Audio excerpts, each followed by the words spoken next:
Fletching jigs. One of the questions we get here a lot in our customer service department is, how should I set up my fletching jig for setting on fletchings in a straight configuration, left offset, right offset. So we thought we'd run through that for you very quickly here. I just have the Bitzenberger jigs. That's probably one of the most popular fletching jigs. And so when you start the fletching process, first thing you're going to want to do is, these are your controls here. And what they do is it allows you to pivot this one part of the jig. That's going to be how we're going to manipulate left and right positions of the vanes.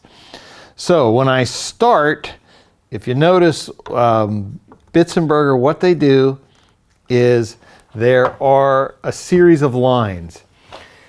There's going to be a line right here and right here on the non-moving part of the jig, and there are corresponding lines in the middle of the moving part. So to start, kind of the factory reset, if you want to call it that, is to get all your lines lined up perfectly. And what that will do is that sets you up to put your vanes in the center of the shaft in a straight position. So you notice I have that set up now. I put in my clamp, and you can see right there that vane has full contact all over the vane, and it's going to sit in a straight position. In other words, it's going to sit right down the center of the shaft, no left, no right. Now, once you go to start adding offset, you're going to use your controls here. So let's say I wanted to do a left offset. All right, so I'm going to move the top here. I'm going to loosen this. And then I can push, you can turn this dial or you can just push it. I like to push them over.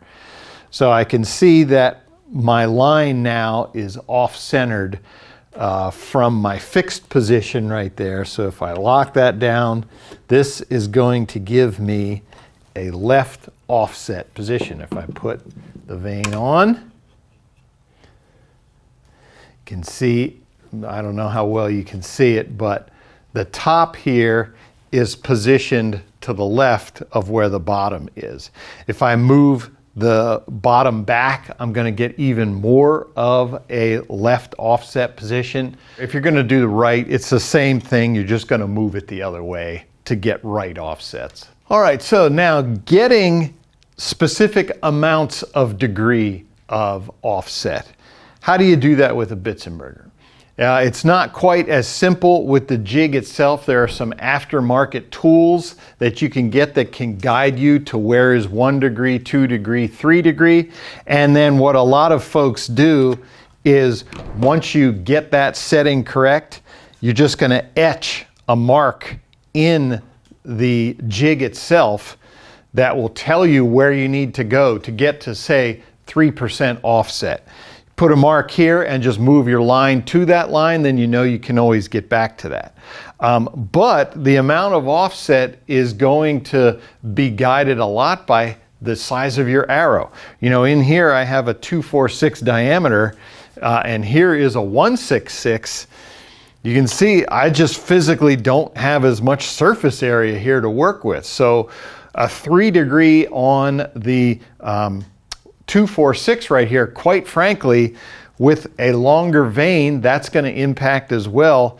I may not be able to get that onto a 166. In fact, I'm going to say it right now, you're not going to be able to get a 3 degree onto a 166 with a longer vane. You get down to a shorter 2-inch vane, you may be able to get that one in there, but you're going to have to kind of experiment to see, if you like a lot of offset, you're going to have to experiment to see what you can get depending on the diameter of your shaft.